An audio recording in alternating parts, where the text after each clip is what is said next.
What's up, guys, and welcome back to the NRL Fantasy Scout YouTube channel. Today, we've got another game week guide where we're going through everything you need to know heading into round two.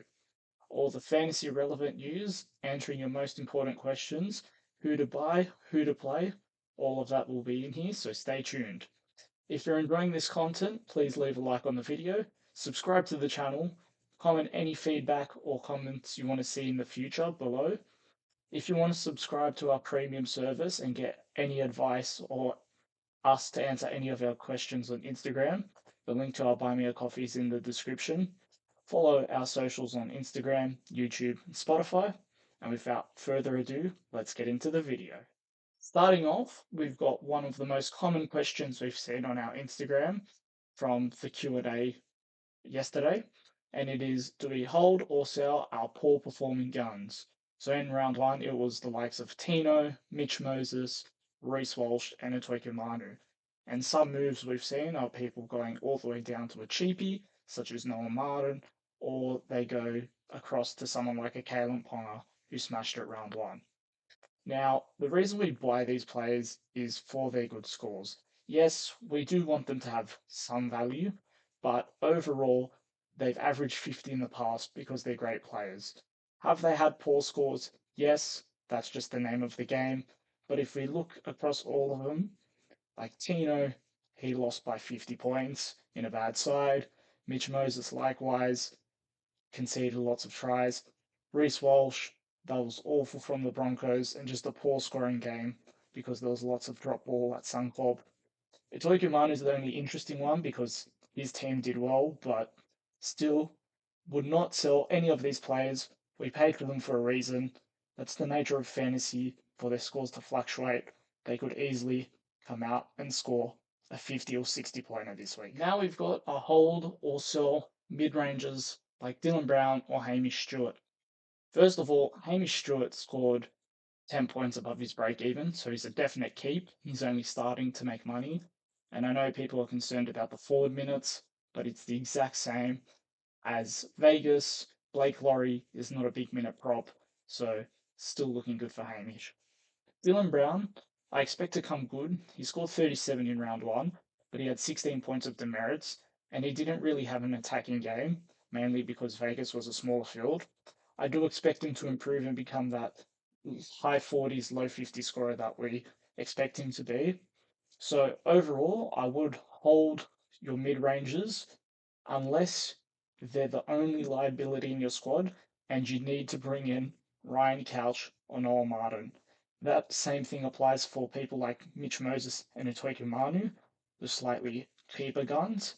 Hold them unless you're bringing in Noel Martin, Ryan Couch, and you have no other players in your team. Now, some people are asking, is it worth going from a not as high performing cheapie such as Colhoun or a Rama Howe across to a Ryan Couchman, Noel Martin, even a Lasardi or a Moses Leo?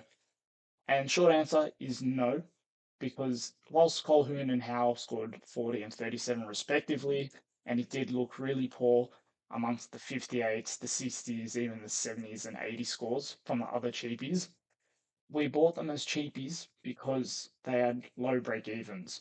So Arama Howe scored 14 points above his break even, and Colhoun likewise. So they are projected to make 150k as we'd expect them to, which is why we bought them. And if you go across to Noel Martin, Ryan Couchman, Moses Leo, or a Lasardi, you'd have to gain 130k on top of that 150k value that your current cheap is expected to get. So pretty much, unless they're making 300k, the player you're planning to get in, and you have no other options in your team or fires, keep your Colhoons, your Hows, and your other cheapies like Feimani who are still doing well. Now moving into the team list news. First, we have Broncos and Para. From the Broncos, it's the same lineup as last week. We expect Mam to keep his half spot rather than coming off the bench, and expect Walsh and Haas to have bounce back games. Broncos will not play that poorly. Likewise, across the Paris side, the only change is Hopgood is out due to suspension. Tuolangi comes into second row, Jack Williams moves to the middle. But again, Para expect to bounce back, hold Hopgood because he's only suspended for 1 week. But Moses and those other guys, we expect to bounce back in scores. Next game, we have Warriors and Raiders. Warriors, there's no changes. If you have Jacob Laban, sell him, go to another cheapie like Noah Martin because he won't have that many minutes. On the Raiders side, is Noah Martin essential? Pretty much yes, now that we know Matty Nicholson has that recurring shoulder issue and he might get surgery, he's going to be out for a long time. The other noticeable out is Papali failed a HIA, so Smithies moves to prop, but again, Raiders, Warriors, they're looking good, hold everyone else. Moving on to the next games, we have Roosters and the Bunnies. With the Roosters, there's a lot of change in their forwards. The big one is Nat Butcher has gone to the bench, so if you started with him, we'd recommend holding him up until kickoff to see what they do in the last 90 minutes before. However, he could easily be a sell after that. With the Bunnies, David Fifita didn't have the best game, and Aitken played some minutes at prop. Keep in mind that there were some slightly inflated minutes because Jaden Sullivan had to be subbed into the team, but again, Bunnies would have no changes. Moving into the Tigers and Cowboys, they have the lineups we'd expect. So people with Dewey, Makasini, play them because the Cowboys didn't look very good, so they can have lots of good scores here. Cowboys, however, are coming up against the Tigers side who haven't played, so they might be rusty. With your Purdues, your Drinkwaters, would definitely hold them as well. Now we've got the Dragons and Storm. Dragons, not much changes besides no little still. Keep all the Dragons players you have. Do not sell any. They're doing well. Across the other side at Storm, though, big talking points are Sadi and Chan. However, Dawn Bloor is listed in the reserves, reminding you all of the team news that we heard in preseason the week before round one. Dawn Bloor had actually won the edge spot over Lasadi, with Joe Chan being on the right edge.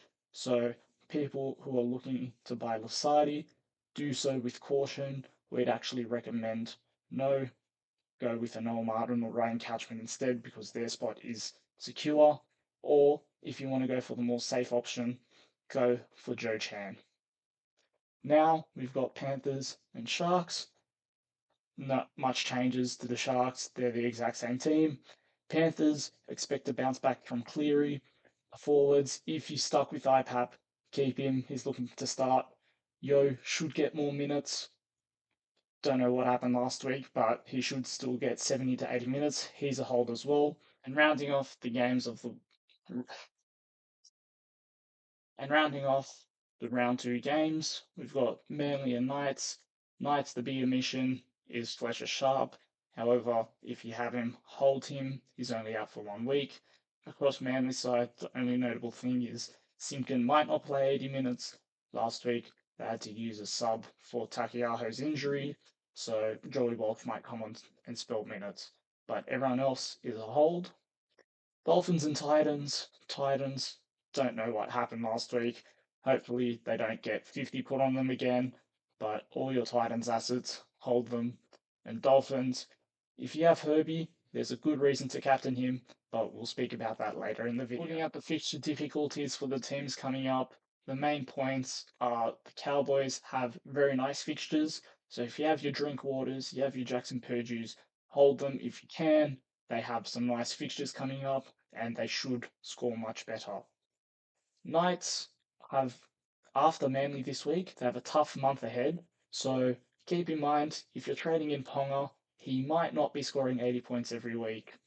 So be wary of that when you're bringing in a keeper like Ponga. That's just the nature of the wing fullback position. As I mentioned before, after last week, Herbie could be a good captain option. He's playing the Titans. Souths, when Sullivan came on, were a bit disorganised, and we saw Herbie run riot down that left side. Should do the same against the Titans. Now, going about the buys, Bulldogs and Manly seem fine because they're not very fantasy relevant, but keep in mind, Souths, Roosters, and the Dolphins are coming up after that. So if you're trading in players, watch out to not trade in too many, otherwise we could get caught short. Whilst this week was very kind with injuries, we know from previous years it can get out of hand very quickly. So look out for that. Now moving into players to buy for the week. Starting off at the wing fullback, we have Moses Leo first. Had a great score last week. Don't expect him to score 70 each week, but is looking to make some quick price rises. Setutu and Feimani follow him. Both scored 14 plus points over their break even. Should be some nice slow burning cash cows and is a good way to free up money if need be. Ponga is the gun to buy this week. Scored very well in Vegas. However, don't expect that on a consistent basis. It is the name of the wing fullback position. Whilst he has kick meters, which helps his base, again, wing fullbacks very up and down. Just look at Reece Walsh last week. Moving into the centres, we got cheapies in Makasini and Chester. Both look good, should have a very attacking game against each other, and are both looking to increase their price quickly. Then we have Hervey, who slightly was under break even, but again, he's playing the Titans and can easily score 80 plus against the dire side. Now going into the halves, Sanders and Atkinson started off their season campaigns very well, both were the dominant halves. Sanders with quite a few attacking stats, Atkinson with a very good base, but both are very good. Just will start rising in price, and if you need a half, go for one of them. If you'd rather a prolific scorer, Adam Dewey is your guy, should average 60, and he's playing the Cowboys, so should be a good opening fixture for him. If you're looking for mids, Mooney, Hamish Stewart, and Colquhoun have started rising their prices nicely. Mooney, don't expect 66 average each week. He did score a try, but all of them should gain 150k plus for your teams. Now moving to the edge, which is the position of the week, especially for the cheapies. Our best one is Noel Martin, due to the Matty Nicholson news. He's probably going to be out for the season. If not now and he chooses rehab, he will probably, unfortunately, re-aggravate the injury again, and it is Noel Martin's position to lose. Next, we have Ryan Couchman, who, whilst he's on the bench, his role is the second most secure because we know he's going to get 40 to 50 minutes coming off the bench, playing in the middle, which helps his PPM, and he should average over 40 points and rise at least 200k for your teams. Lukey now is an interesting one because Bateman has dropped out of the squad completely. No one knows when he's going to return or if Lukey or McIntyre are the expendable edges. But if you didn't start with him, he's a great option to trade in due to the Bateman injury. And last, surprisingly for some people, are the Storm Boys. Lasardi is ahead of Chan. However, that is with a big asterisk next to his name because Lasardi can be dropped from the squad. Blore has been named in the reserves, and we must note that from preseason, the news was that Blore and Chan were the starting edges. So if Blore is named on the bench or even to start, then Lasardi falls to the bottom of this list, and we'd rather go for Tran. And finally, hookers, unless you're going for the best of Grant and Brayley, I wouldn't look to buy in this position. Now, moving on to captaincy ratings. Now, moving on to captaincy rankings. This week, we still have Haas first due to his high ownership, and we expect to bounce back. Last week, he looked very disinterested, not looking interested to offload. His runs were pretty soft compared to usual, but that was just the nature of that Friday night game. It was very sloppy. This week, he's coming up against Para, who just got belted by 50 points, so they might still be low on confidence. They don't have Hopgood in their forwards, which is a big loss, and we just expect Brisbane to bounce back overall. Second, we have Cleary because of his tougher opponent in the Sharks. However, I doubt this will affect his scoring much. It could even be better for his base. If the ball stays in play, he could get a lot more kick meters and more of those space stats, but we might see a slight decrease in those attacking stats, which is why he's number 2 and Haas is number 1. Now, these next two are pod captains, but are very good for the week. First, as I mentioned earlier, we have Farnworth. Last week he scored 54 and he didn't do much besides a try where he put the ball down in a one-on-one strip. But the Dolphins, they didn't look too good against a much better South outfit. However, they are now coming up against the Titans, who also conceded 50, and the defense looked atrocious. Farnworth was carving up down that left side with Hammer when Jaden Sullivan came on, and they were very disorganized in defense, and he could do the same thing to the Titans.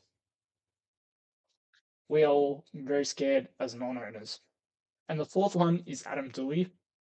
It's just the Tigers are coming up against the Cowboys, and if the Tigers score a lot of points, Dewey, who's converting and will be heavily involved in that attacking, can also get a lot of points.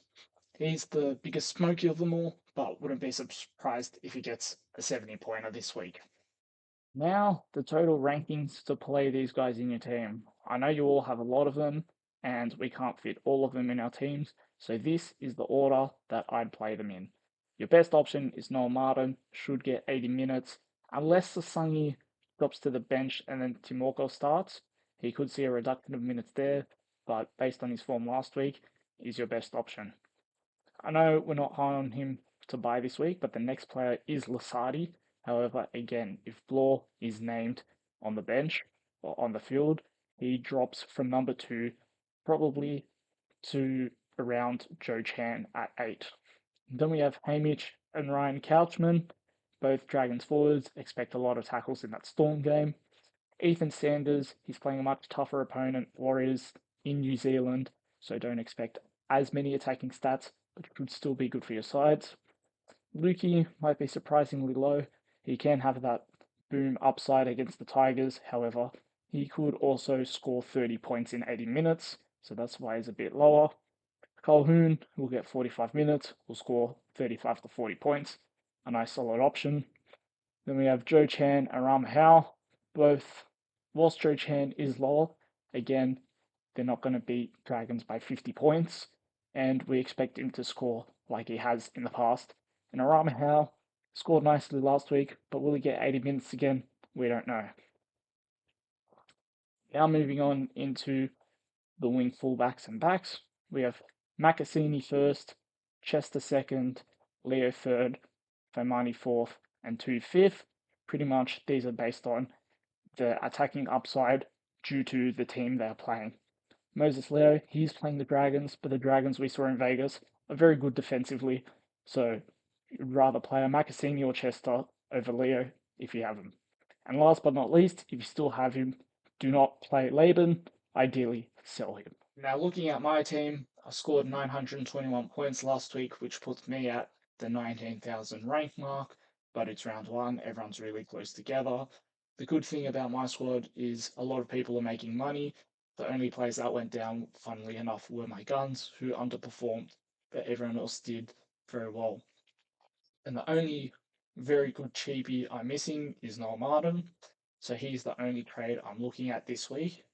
I know I said you should hold him, but I will sell Brown to him. There is a reason why. Whilst, as I said, he will score high 40s and low 50s, and he won't be fun to not own him. I already have 5 halves, which is very excessive, and the others, like Atkinson, Sanders, Dewey, Cleary, they're all just better, or they've already started making cash. So the only trade I'm looking at is Dylan Brown to Noel Martin. Currently, the captaincy armband is on Cleary, but may change it to Haas against Para. We'll see how I'm feeling on Thursday, to be honest. This is a coin flip, pretty much. And that wraps up another video. Thank you all for watching another Game Week Guide episode. If you enjoyed, like the video, subscribe to the YouTube channel, comment below any feedback or thoughts you may have, or anything you want to see in these videos in the future. If you're interested, sign up to our premium. The link to that is in the description below, where we can give you any advice. You have access to all the expected minutes, all the projected scores, and all that good stuff to help your fantasy teams. Follow all of our socials at NRL Fantasy Scout. And with that, we'll see you all in the next one.